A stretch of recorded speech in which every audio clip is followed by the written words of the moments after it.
Chapter 3. Daisy, I have it, said Wiglaf as he and his pig reached the swamp or river. We shall go to the royal palace and visit Erika. The short-legged pig looked doubtful. Athai ijai ayai only ok way, she said.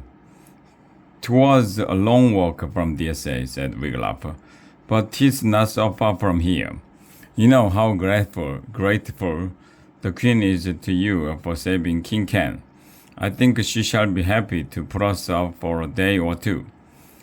On the two trudged, Daisy on the short legs and Wiglaf on his longer ones. They saw no one else as they headed north on the path beside the river.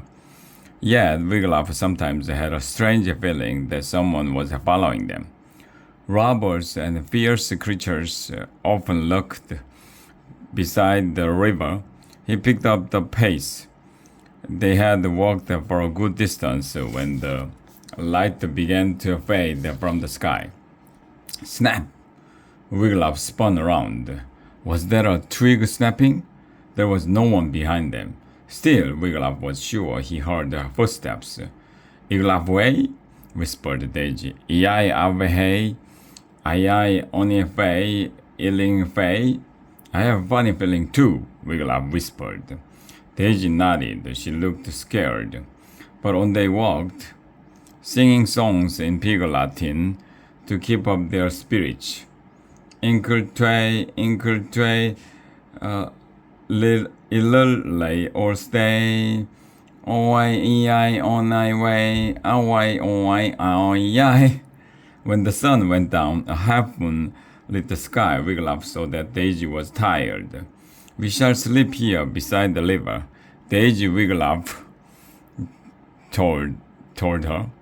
Daisy looked around warily. "Iai ilyai iliplei under yai athai itrei," she said. She trotted up toward the large oak. Wiglaf spread his thin brown blanket on the ground. He took off his boots and lay down. Things unseen scurried through the nearby woods. Far away a wolf howled. Wiglaf rolled himself up in his blanket. He tried counting sheep. He had reached 76 and had nearly drifted off when, snap! What was that? Someone was creeping through the brush. He was sure of it. "Daisy!" he called softly. No answer. The footsteps grew louder. Wiglaf's heart was pounding. Was he about to be robbed? He scooted way down inside his blanket. He hopped. He looked like a large brown log. He peeked out from his blanket. He saw a shadow. It was coming closer and closer.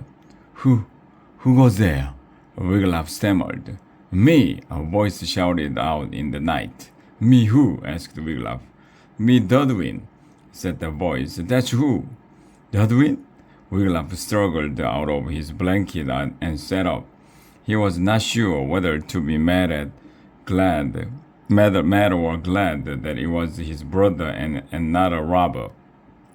"Surprise, Wiggy," said Dudwin, grinning. "I followed you." "So I see," said Wiglaf. "Wherever you're going, I want to go too," Dudwin said. "Remember what fun we had when we went to the Cave of Doom?" Sort of. What Wiglaf really remembered was rescuing Dudwin from one scrape after another. "Remember how I saved the Earth from the troll?" said Dudwin. "Remember how I threw cabbage soup in his face?"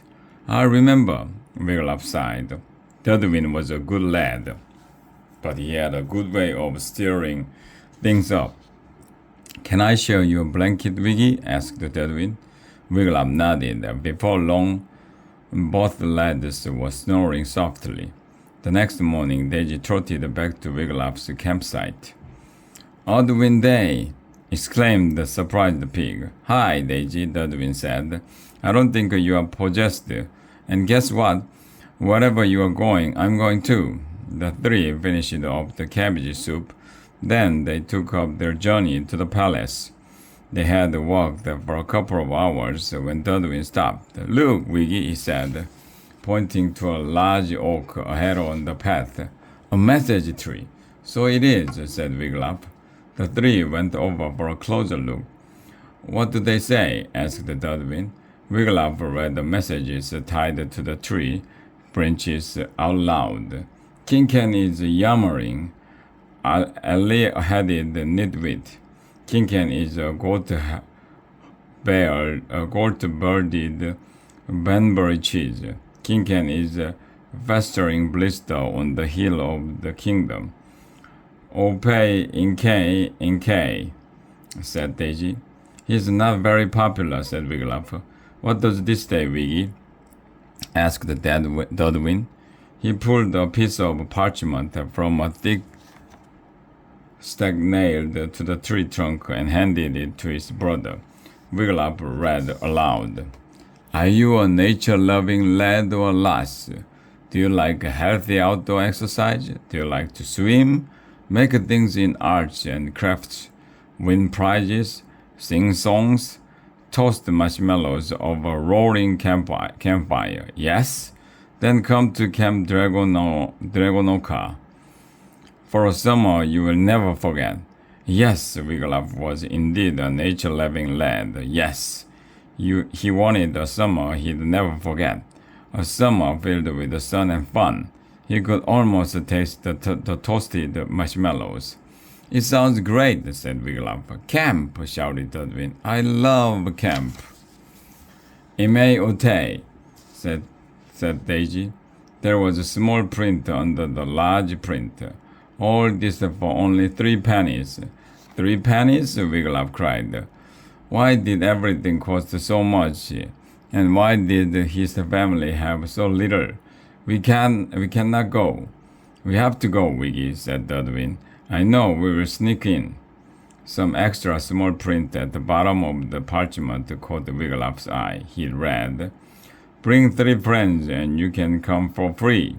"Hooray!" shouted Dudwin. "All we have to do is find 3 friends." "3 friends would get one of us to camp," said Wiglaf. "You shall think of something, Wiggy," said Dudwin. "You always do." Wiglaf began to think. He had 3 friends, Erica, Angus, and Janice.